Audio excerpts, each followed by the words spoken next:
Welcome everyone to DRJ's webinar series. I'm Bob Arnold, President here at Disaster Cover Journal. We thank you for your attendance today and hope you gather some great information from today's webinar. Everyone's phone has been muted and we ask you to utilize the question panel found on the right-hand side of your screen. Our speaker today will attempt to answer as many of these as possible at the end of the webinar. Today's sponsor is Strategic BCP.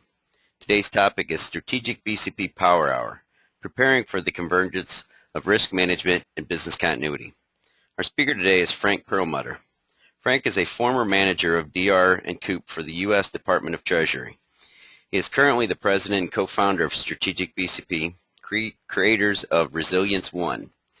He has also managed BC risk and process improvement programs for over 100 organizations.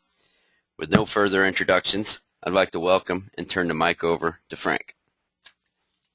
Thanks, Bob. Okay.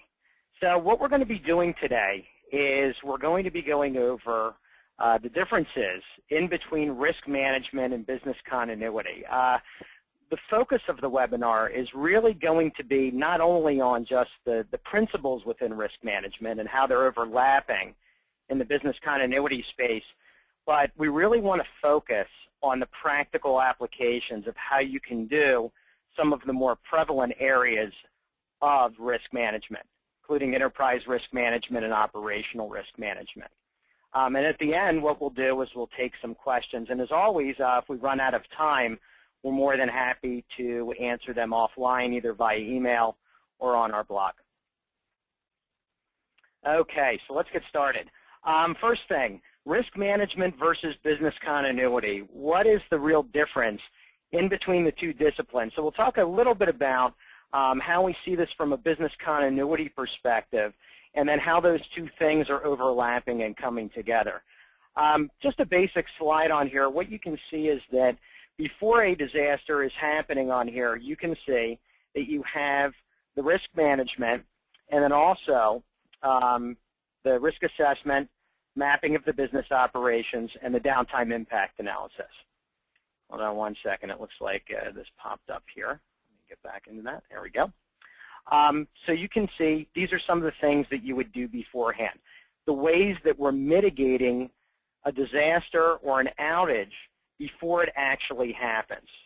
After the disaster happens or after the outage happens, we're using our plans, our IT disaster recovery plans to recover our technology infrastructure, our business recovery plans to continue our critical business operations, and our crisis management plans for overall decision-making, protecting people, facilities, and obviously notification via call lists. So what we're going to do today is we're really going to focus on these areas up here. So as opposed to focusing on plans, we're going to focus on strategy, upfront, risk management, a lot of the things that we can do before that outage actually happens, and actually how to mitigate that risk from actually happening. So what's some of the differences in between the two? How are we looking at this as the business continuity industry? I always like to say it's kind of like how we handle our own health care and our own well-being. Some of us will eat well, we'll do exercise, we'll take vitamins. The purpose in doing that, I can tell you, at least for me, I don't particularly enjoy doing all those things. I'm more than happy not exercising and having a hamburger, and I'm not real big on the vitamins. But we do it so that we can prevent those outages, those catastrophes, the health problems that we can have during our lifetime. Some people will react to the risk. You get a heart attack, you get revived, and you just keep on going.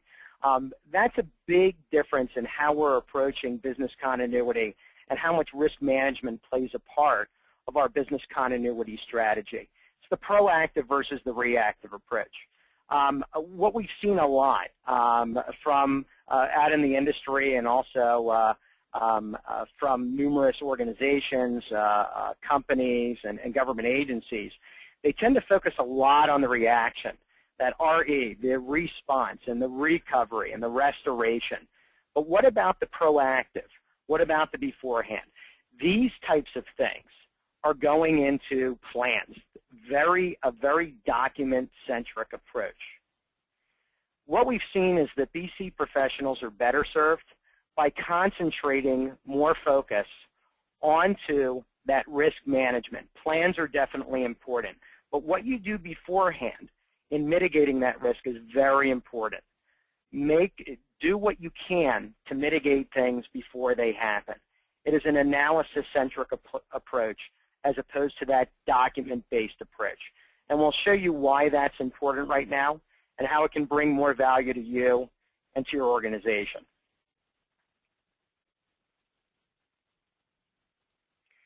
So why are these two disciplines coming together? Actually, big thing is they actually already have come together. This has been going on for a long time now. The formalization of such, where it's being reported by analysts, where we're seeing it more within standards and best practices and things like that, is really coming to fruition right now. When we look at the different business continuity standards, they reflect a strong theme of the management of risk. When we look, conversely, at risk management standards, business continuity is also a part of them. They've come together. Decision makers gravitate towards that risk management. This has always been going on. But it's important to know this because they're seeing this as the risk management for the strategic continuous value, not just after a disaster. In other words, this goes back to a prior presentation that we've done, the BC Professional, focusing on what happens after. You're important after that outage happens. You want to be important all the time. That's where risk management plays a really important part in the BC Professional's life.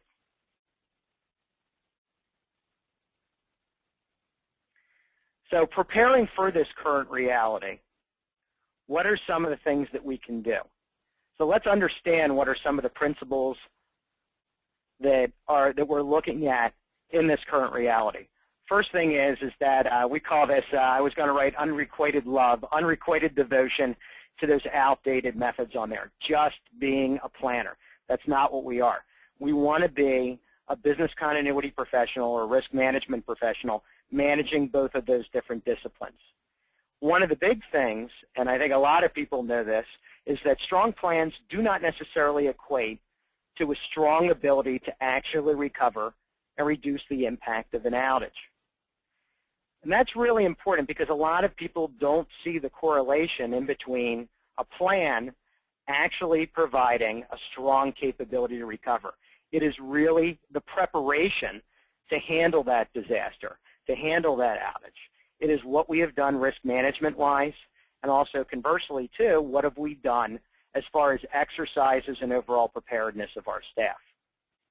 Risk management has value to everyday decision-making. The plans in and of themselves do not. So let's look and see how we can really focus on that risk management and incorporate that into our everyday activities. The overlap in between the two disciplines, we can see in really a lot of the tools that we use.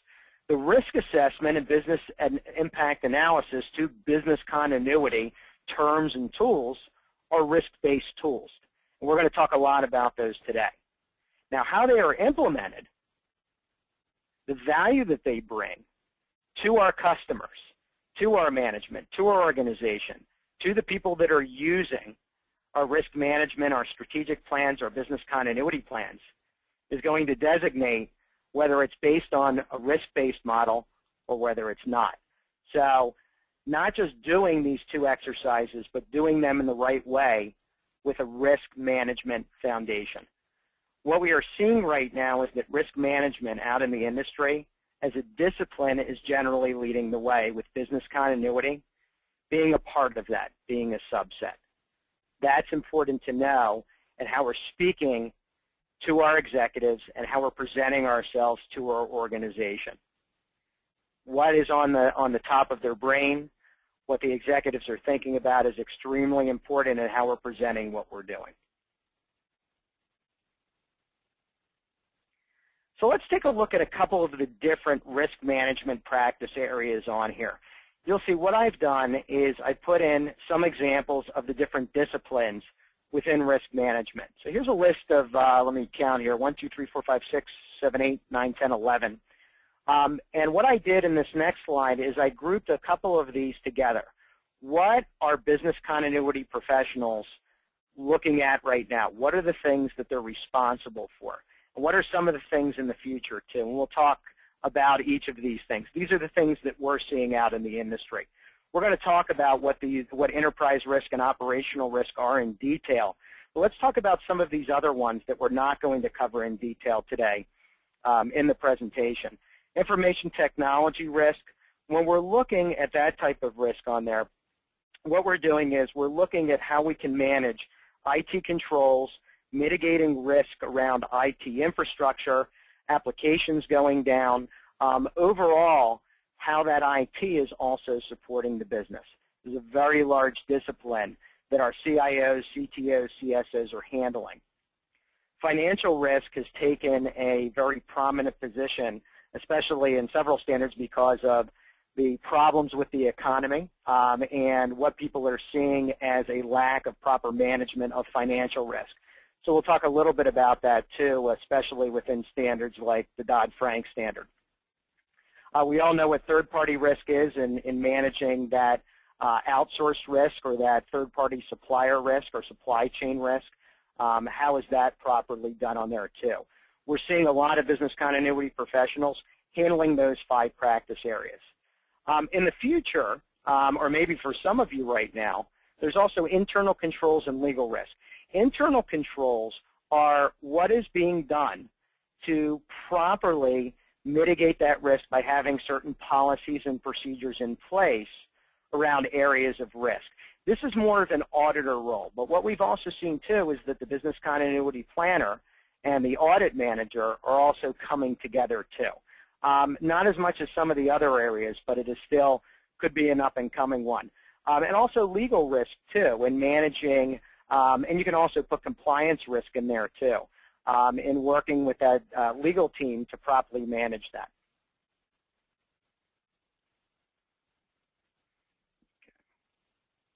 Oops. Okay. So now what we're going to do is we're going to go over some of the different risk management principles, so from some of the standards and the frameworks out there and the regulations. Okay, so what's available out there? No surprise here, when you do a search on Google, you're going to come up with like 44 million results on there. Obviously, you're not going to read through all of that. There is a myriad of risk management regulations. As we know before from as everybody knows, it's pretty much the same way for business continuity regulation standards and those best practices. So there are similarities throughout all of these different areas, and there's different guiding principles. And what we're going to do today is we're going to distill out some of those guiding principles so you don't have to look through all of those different search results and read through documents that can be hundreds of pages long. So we're going to focus on those common guiding principles today. In this slide, what I've done is I put on just a selection of risk management regulations, standards, best practices, and frameworks on here. There are surely quite a few more out here, as I mentioned before. You'll see on here different standards across different industries, some that are business continuity standards with a risk management framework on here. And I'm going to talk about just a couple of these on here, the ISO 31000 standard, some of the more prevalent ones that people are using, the COSO framework, the OCEG GRC capability model, also known as the Red Book, and also, too, we'll touch a little bit on Dodd-Frank. ISO 31000 provides a nice overview of the different risk management principles. You know, what is risk management? What's the proper framework for setting that up? It's a real nice overview document. It's a fairly quick read on there. The limitations of 31000, and actually a lot of these, are that it tells you here's what you need to do. Now the problem is it doesn't tell you how to do it. What is this supposed to look like? How do I do a risk assessment? How do I do a business impact analysis? How am I supposed to establish a risk appetite on here? There's very little of how that looks like. So we're going to try to put some meat on that today to show you some best practices on how we believe you should do it.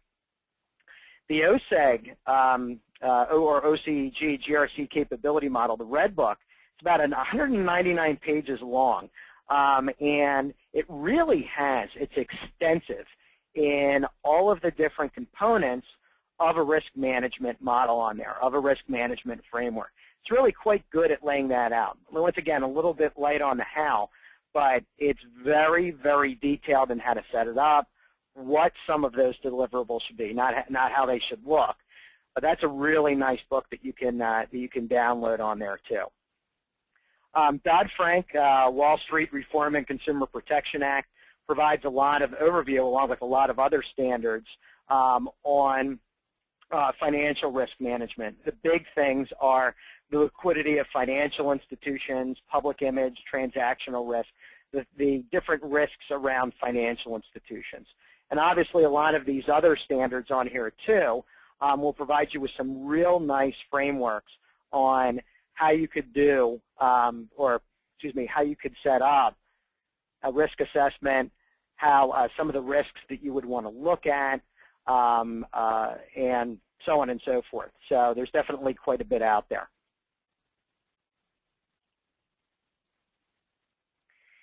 So how do you choose really what to use out there? Even with those standards on that page, I think if you read them all, it would probably take you a couple of months. And honestly, halfway through a couple of them, you probably fall asleep. So it would you probably extend the duration of that reading time. We always say focus on what delivers value on here. You have regulations, you have standards and best practices, you have frameworks on there. Biggest thing, regulations, mandatory rules. You have to do them in your organization. So obviously, those are things that you want to do. Standards and best practices, a nice way that you can set up your program. In the end, those are voluntary criteria. With so many mandatory standards, a lot of examiners and the executives, they don't pay that much attention to the voluntary standards. And of course that, I'm making a very general statement across what we've seen. I'm sure in some organizations they will. But I'll tell you, with so much to do day to day, we have to focus on the things that are important. So if you're choosing things, choose those mandatory standards on there. And as I said before, a lot of these different standards tend to be conceptual. So when you're implementing that, you need to look for tools and ways to properly implement those particular frameworks. How do you do that in a practical sense?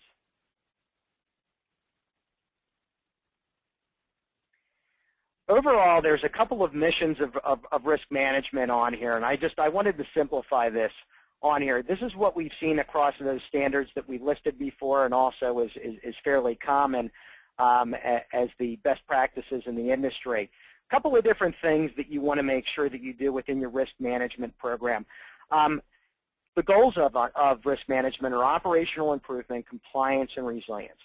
Operational improvement being your normal operations, identify, correct those inefficient processes. And conversely, those processes, because of their inefficiency, may cause outages or impacts. You may be taking too long to do something, or you may even cause an outage because of those particular operational processes on there. So properly managing that and remediating that risk. Compliance is fairly straightforward, evidence of properly implemented standards. And then resilience, the ability to identify and remediate those different risks that may result in those unacceptable impacts. That has always been the goal of business continuity. Combining those things together, especially that operational improvement, is extremely important. Usually it's the first one that gets lost in the business continuity shuffle.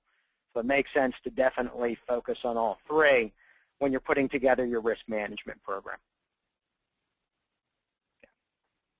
So let's talk a little bit about, as I mentioned before, a little bit about some of the other standards. We're going to talk about the COSO, and this is the Enterprise Risk Management Cube here. What you'll notice is quite a three-dimensional, nice-looking cube here that has a couple of different principles on here.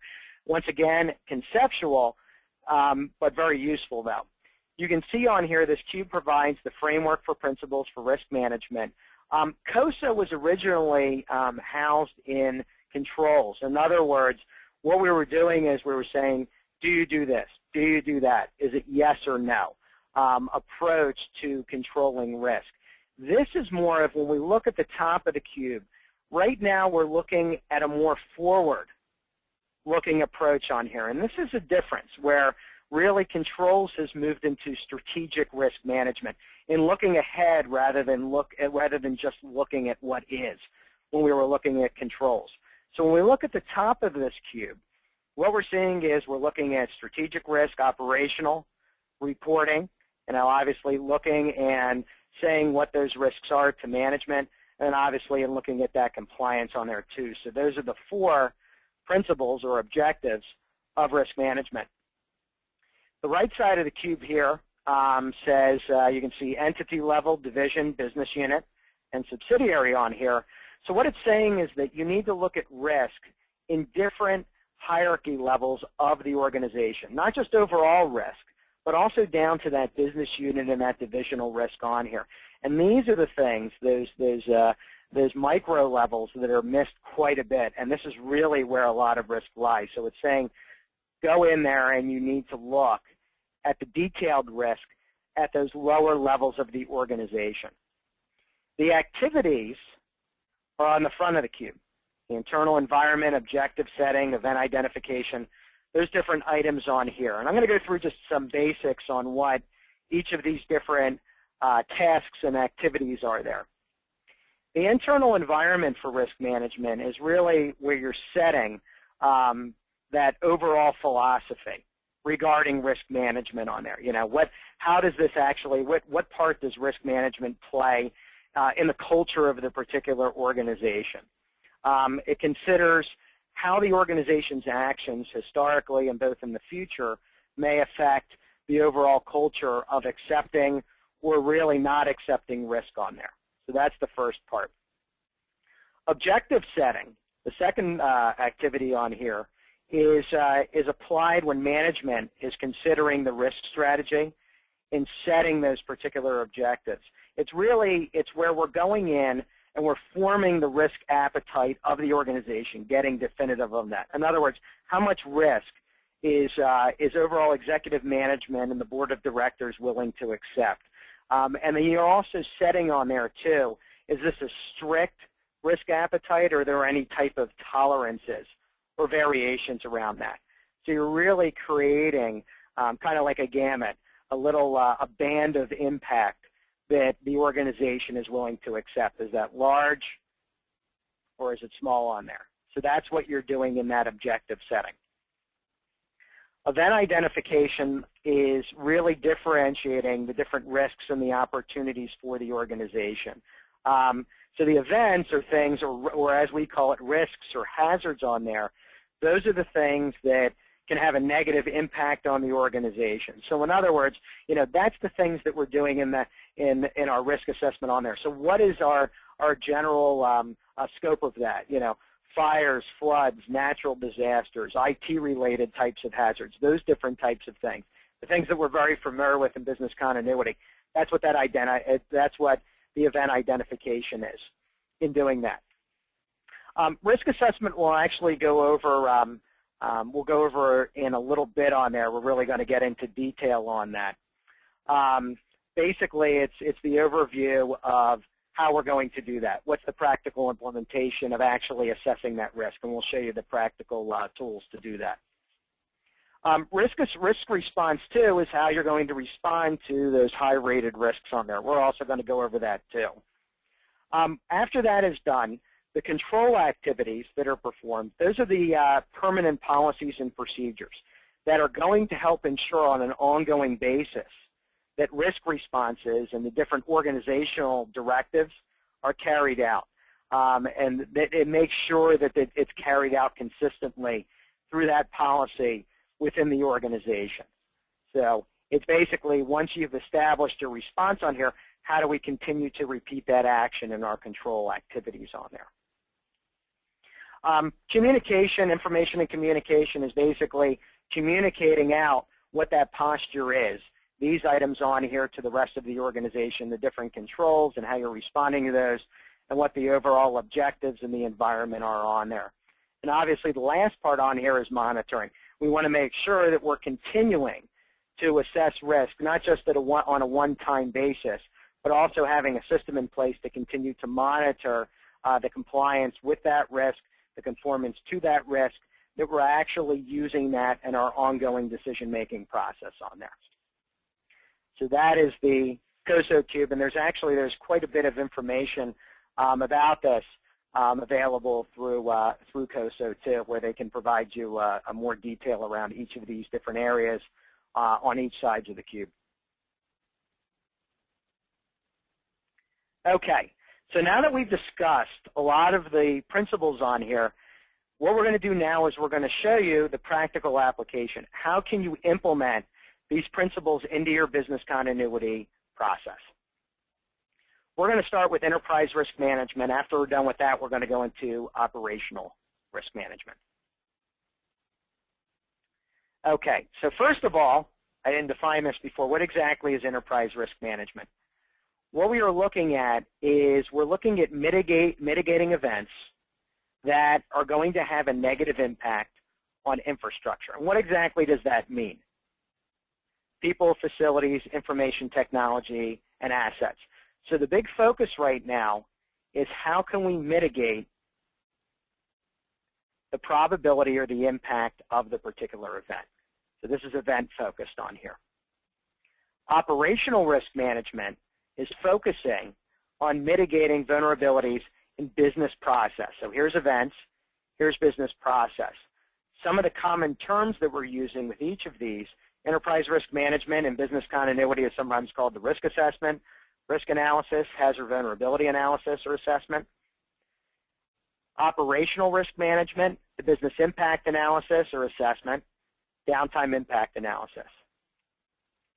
Basically, the common factors in both of these are that we want to focus on managing risk by making decisions strategic, as we say, by balancing the benefits with the risk on here, so making those proper decisions. So one of the first things, so what's the first step in really going out and looking at doing that enterprise risk management? As we mentioned before, what is the posture of the organization in accepting risk? This is called a lot of things. One of the more common terms out there is enterprise risk appetite, or just risk appetite. When we look at this, it's a very common formula out there. The probability, and remember we're talking about events here, the probability of the event occurring times the impact to your organization minus the risk that you've mitigated equals the remaining enterprise risk, or risk to the organization on here. What we're looking at is that organizations are going to set a risk appetite around the factors of the overall risk. So what we're looking at is when we're looking at appetite, are we looking at this on here as the overall risk, or are we looking at each of the different factors on here? How much of a probable event or impact of the event am I willing to accept on there? Most organizations look at it as the combination overall, as that overall enterprise risk. One of the biggest things on here is that even before you do a risk appetite, and a very important part of that is your remediation budget, your financial budget, your mitigation budget, whatever you want to call it. When you look at what these are, the enterprise risks on there, you have to have the budget to fix those. So for things that exceed an organization's risk appetite, you need to have money to fix that. If it doesn't, you probably want to raise up your risk appetite. Why is that? Because you're going to be accepting more risk. We're willing to take more risk to spend less money. We're willing to spend more money to accept less risk. That is extremely important to know before you get started, because you may wind up going through the entire process, and at the end, there's nothing that you can do about it. So it makes sense to really have that in place.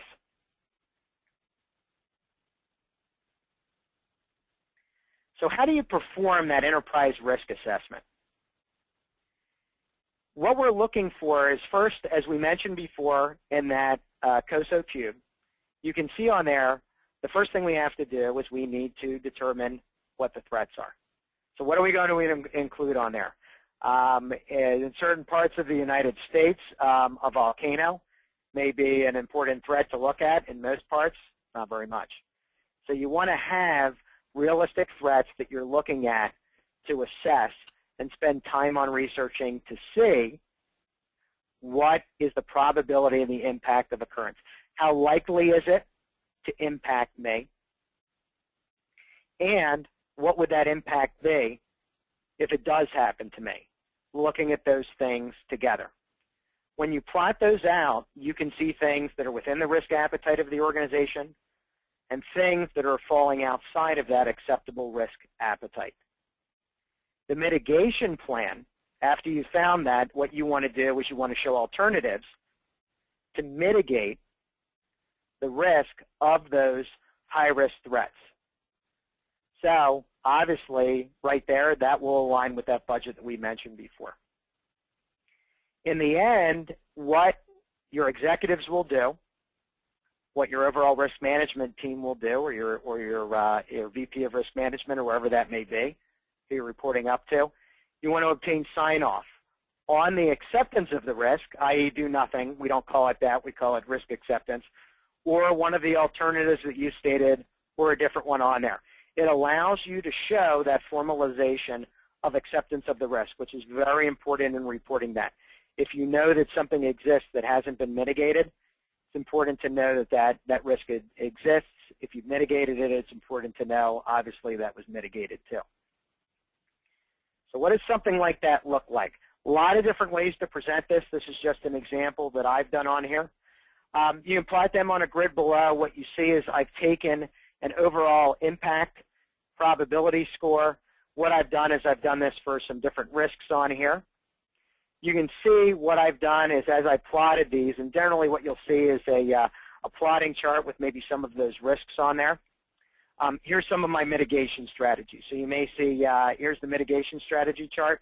There may be another chart on there too to say, fires, floods, virus attacks, server failure, those different types of things can also be plotted on this too. So it makes sense to plot what you are going to, what the different risks are, and then obviously what is your action plan, your recommended action plan against that. Nothing real sophisticated on here. I believe that most of us already know this. What we can do is there's different strategies in managing and mitigating that. You can mitigate that risk where you terminate that risk entirely. You eliminate that or you stop doing that activity. You can transfer that risk where you move it to somebody else by getting insurance or a third party, making strategic alliances.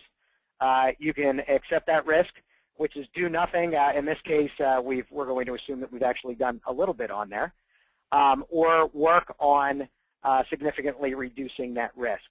And how do you reduce risk on there? See there we have controls on there. Reducing risk can focus on reducing the probability of that risk occurring.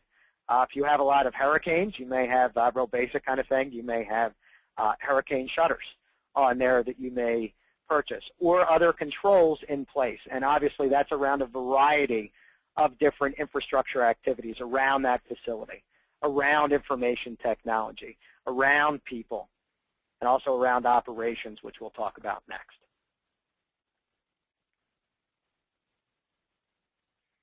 Okay, operational risk management.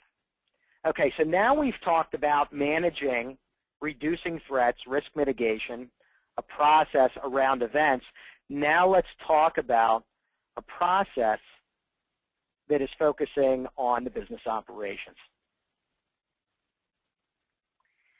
When we look, as we mentioned before, operational risk management and business continuity may, and I put that in capital letters, may cross paths in several places. So if you perform these activities and you're doing them with a risk management focus, the business impact analysis can be done, and we'll explain to you how that's done in a risk management-based method. And then also mapping normal operations.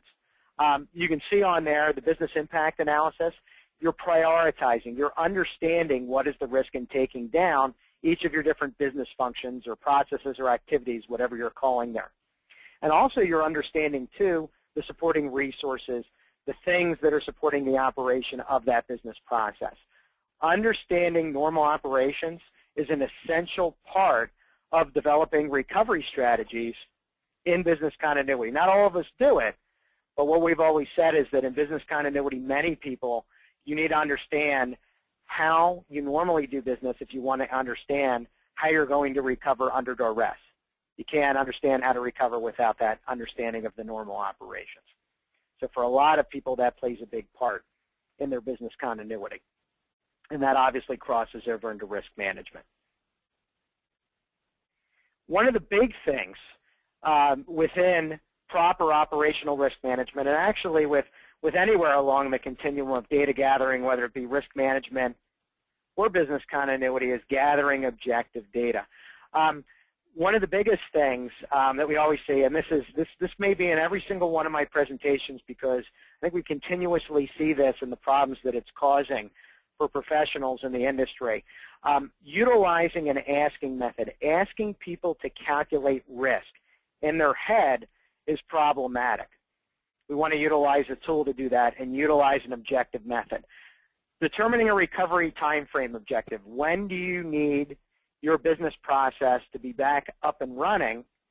People use the asking method a lot. Here's the problem with that. The first problem is that your respondents are doing the analysis in their head. You cannot see what's going on in their head, so they may be using a different platform or methodology than another respondent. That's problematic for consistency in measuring risk across an organization and in each of the different areas. It's going to be different. So that consistent scale is extremely important. Everybody's calculating it different. So that's problems 1 and 2. The other problem is when it's presented to the decision makers on there, making a justification to executives or the auditors or the examiners coming in that you've done this properly is extremely difficult. How did you figure this out? Show me your calculations. Well, I asked somebody. They figured it out in their head. That is not going to cut it. So it's really important to utilize that objective data, the consistent scale, not asking people to do that on-the-fly analysis, and obviously to be able to justify the integrity of your data on there is extremely important in doing these different methods. So here's a way that we do it for doing our operational risk assessment, also known as a business impact analysis. So you see, crossing those different paths and doing a risk-based method. So what we're doing on here is we want to look and we want to see what happens if we take down business process, business activities on here.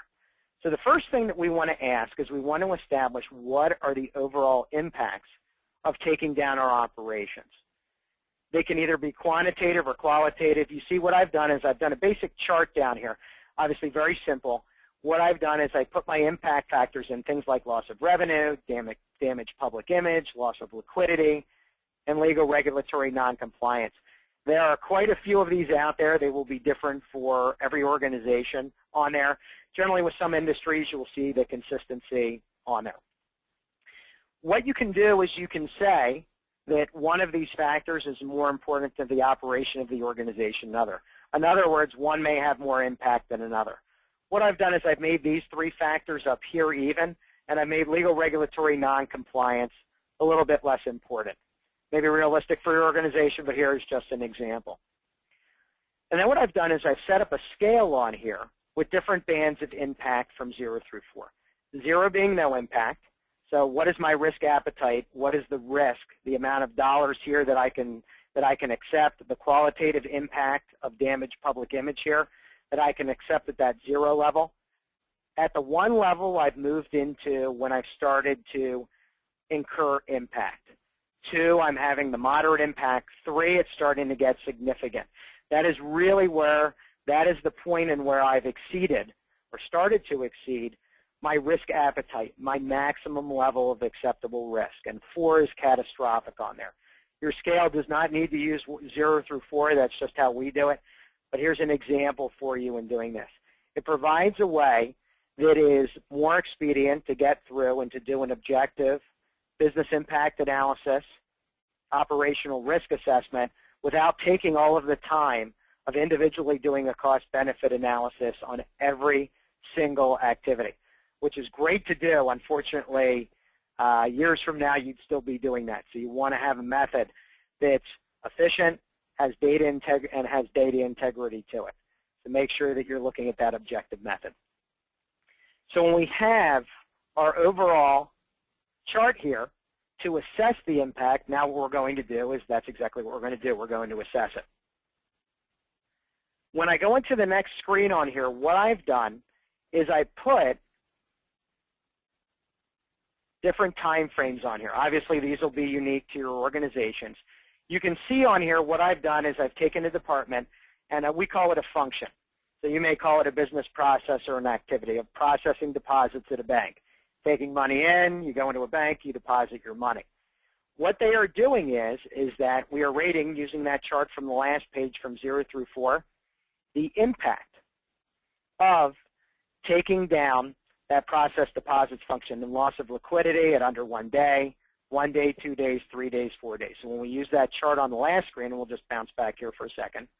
So they're utilizing these 0 through 4s on here.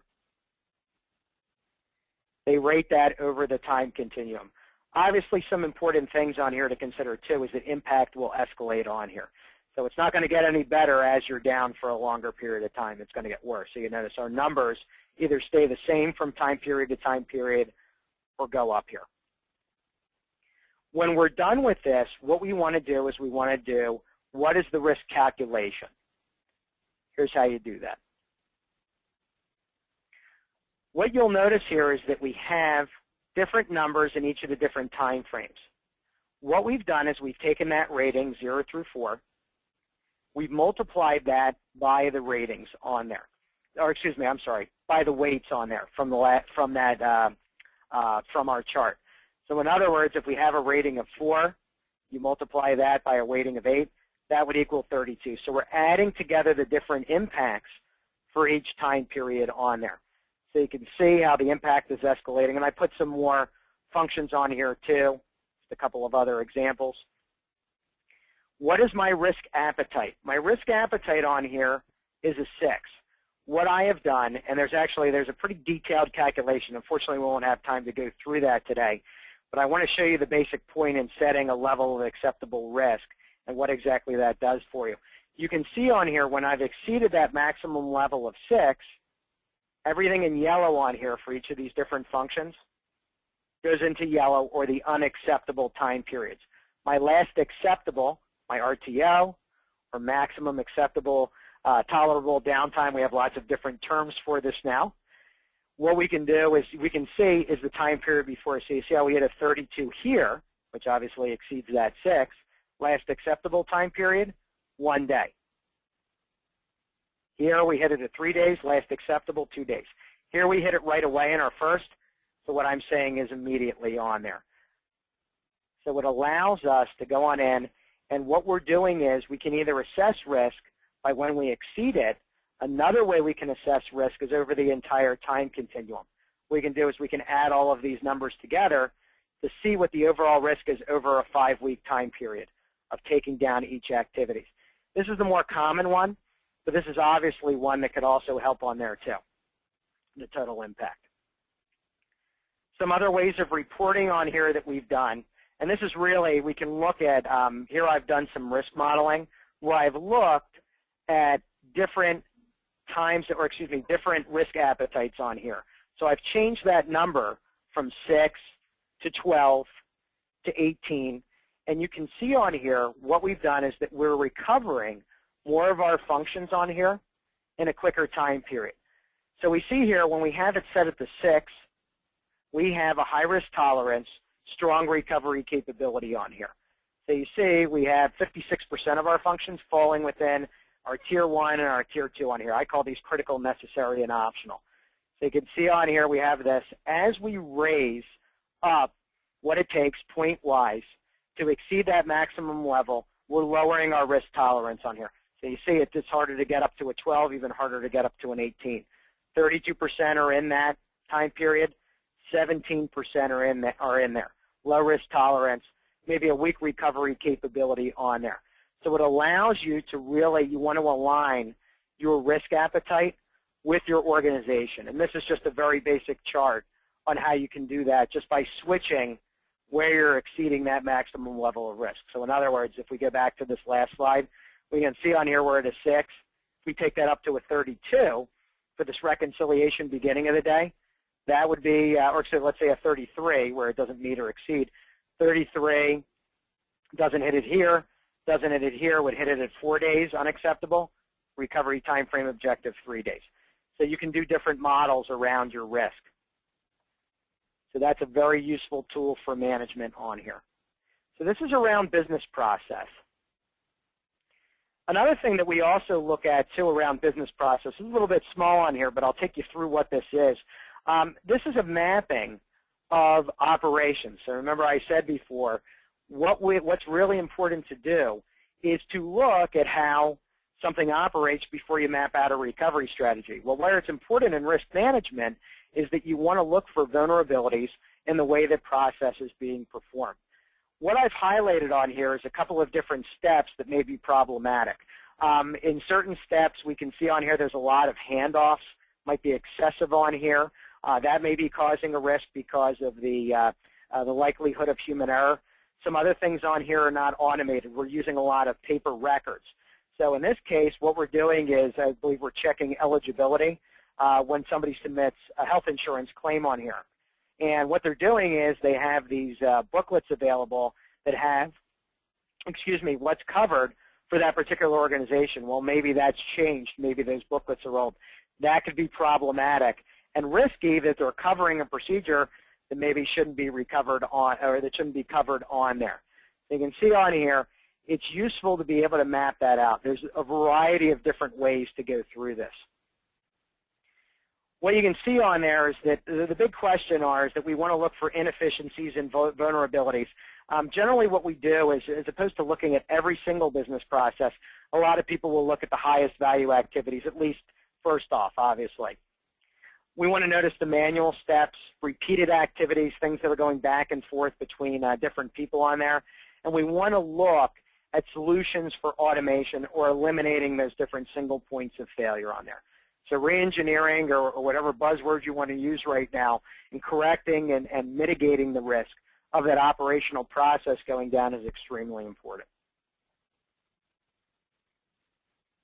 And obviously, our operations are supported, as we mentioned before, by technology, people, facilities, and assets on here. So we want to look at the different risks around these two. Now, there's the way those are operated. Don't confuse this with the events that can affect your infrastructure. These are the different components themselves and the risk that would be inherent in those. So what am I talking about here? So when we go on into reviewing that supporting operational infrastructure, are there inefficiencies or vulnerabilities within that particular infrastructure? And this is from another presentation that we've also done too on some of the recommendations on what business continuity professionals can do to be more involved within this operational risk management. Learn one of those areas. A lot of people will have an expertise within that facilities or information technology area or the people-related area in human resources or in asset management. Going on in there and understanding what those risks are and how you can remediate those different items on there can be extremely useful on there. One of the things, the best way to spot these vulnerabilities is that we always look for over or underutilization of resources. So the linkage of that supporting infrastructure to the business process is so important to understand. If I have an IT application that isn't being used by anybody, and I'm paying all of this money per year to utilize that application, it probably doesn't make sense to keep that on there. That could be a way to take that out of the process, improve that overall operational structure on there. Offer economies of scale with people, IT vendors, and resources. So if a lot of people are using it, looking for better ways to utilize that resource, that facility, to optimize that. We're actually conducting, the information technology, providing ways for that automation. And then the cost-cutting measures, as we mentioned before, to reduce those underutilized resources. A lot of these things, when the linkages are done right, and you understand the prioritization of your operations and the things that support them, are very easy to spot. It makes it a real value-added activity for a business continuity professional with a risk management focus to be able to go out and to be able to really spot vulnerabilities, save the company money in their continuing operations, and also remediate vulnerabilities and mitigate the risk before an outage actually happens. So these are very important to be able to do and to be involved in. One final note on here before we get into questions. One of the biggest things that a lot of the different standards and frameworks talk about are the different tools and methods to do that. So it's a lot of times it's really tough to spot whether a tool is really going to, or a method is really going to deliver on actually doing enterprise risk management, operational risk management, financial risk management, IT risk management, those different items on there. But there's some red flags that you can look for that are really, they'll provide you some nice warning signs to things that may not work. One of the biggest things is that tools that focus on those paper plans, so that first and third bullet is extremely important. A lot of things, analysis, as we mentioned before, is extremely important. If your tools, if your spreadsheets or a software tool that you're using, if what you put in is what you get out, if you put in a list of items and it gives you a list of items in your reports, or it's just a plan, chances are it's not really a risk-based approach on there. So the output looks like the input. So in other words, the analysis is what's happening in the middle. If it's not doing anything in the middle, that output will look very similar to what you've entered into the system. One other big red flag on there is limited custom reporting or extensive reporting setup. The system needs to have the smarts, the spreadsheets need to have the smarts in there to be able to actually analyze that particular risk on there. So you want to have an expert tool to be able to do that. If you have to set that up yourself, the expert tool is your brain. That is not that particular software tool on there. So look out for that. It's a lot of those standard reports. If it's not easy to manipulate the data and move it around, chances are the analysis is very limited, and it's going to be very difficult to use that in your risk management activities. Some of the other things on there, too, subjective data gathering methods. If you're utilizing a really long questionnaire, like they do in, when they call you up for phone surveys or accost you in a mall and ask you those things, painful, the things that are asking, that ask method, not calculate method, but the ask method to determine risk, chances are it's probably extremely problematic. Once again, the system is not doing that analysis. The system should provide those detailed calculations. If you find yourself where you're writing a lot of narratives around your different risk assessments on there, those are very hard to put together into those different risk areas. Remember, in that COSO cube on there, it says I want to look at it by department, and maybe I want to roll it up to a facility level on there, maybe I want to roll it up to a division. If you have narratives on there, that makes it very difficult to roll that up. You're going to have a ton of words to have your executives to look at, and chances are that's not going to work real well in presenting that. So grouping risks is extremely important on there too. The ability to roll that up, the ability to have things that are very easily stated, quantifiable, and able to roll up into an overall measurement method for management. Okay. So that is the end of my formal presentation. And what I'm going to do right now, I'm going to take about a minute here. I'm going to open up the questions panel and just review some of your questions and try to answer those in the time that we have left. Great. Thanks a bunch, Frank. And if anyone does have any questions for Frank, please find the question panel found on the right-hand side of your screen.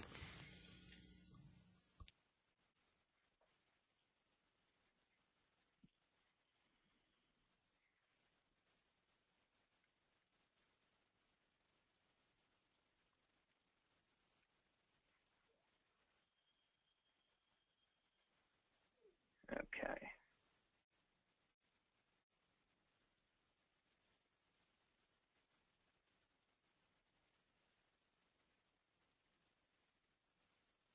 Okay, there's a whole bunch on here, and they're all good. Let me see what I can answer here.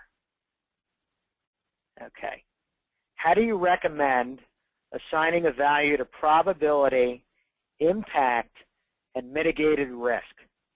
Okay, I have seen that done in a number of different ways on there. So in other words, what is the particular scale that you should use for each of those on there? Probability, the likelihood of occurring. Sometimes that's expressed in areas of percentages. Sometimes that is expressed in numbers where it says, or just terms like very likely to occur, highly likely.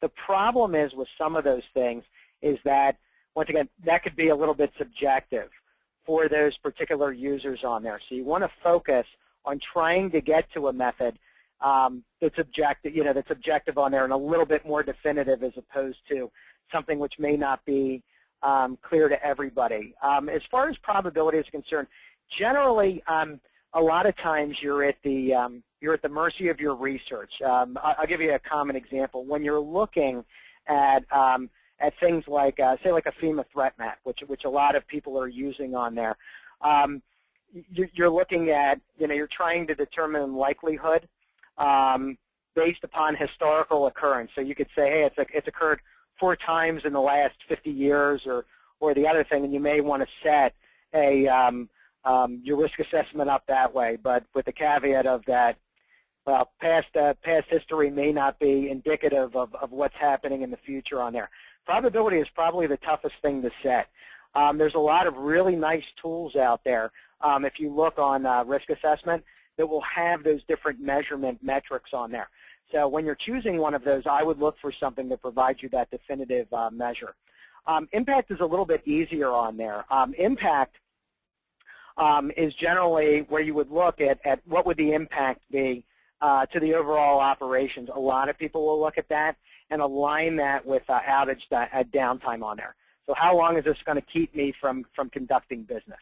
So generally you'll have different bands of impact around that for your risk assessment. And the mitigated risk, what you can do is, like I said before, you can align what the mitigation of that risk is to either that probability or the impact. So what you would do is you would show the risk reduction under that probability or under that impact, and you would generally use the same scale on there. Okay. Let's see here. I hear risk appetite a lot, but is it a dollar amount, a quality, or a qualitative value or a quantitative value on there? Okay, so here I'm gonna give a very definitive answer here. All the above. It really depends. Risk appetite is set by a particular organization. Generally, it's set by what's most important to that particular organization. When you're looking at things like a bank, that bank really has a strong focus on financial, transactional, liquidity risk. A lot of times it's combining those different items together into maybe an overall rating factor. You saw on the one slide what I did was I combined together a qualitative value like loss of public image with loss of revenue, and I made that points on there so that I could have a consistent way of measuring that on there. So when you're looking at those different types of things, it really depends on the industry and on the organization. You can see, as I mentioned before, like on those charts on there, that chart is really that risk appetite. When you're reaching up to that certain level where you're going over that, my example showed a combination of those different factors on there. Some people, it may be single-threaded. I've seen it in healthcare organizations like hospitals, where what they're doing is it's the impact on providing care to patients. So you can see that's a very single-threaded kind of thing. It can be more complicated for other organizations, or it can be like that too. So it's really up to the particular organization. Okay. What is the difference between mitigate and reduce? It's just semantics on there. Mitigation of risk is the reduction of risk. How would you lower that? So those two terms are synonyms. Okay, let's see. I think I've got time to answer. It looks like we've got about a minute left here, so let me see if I can find another one that I can answer in a minute here.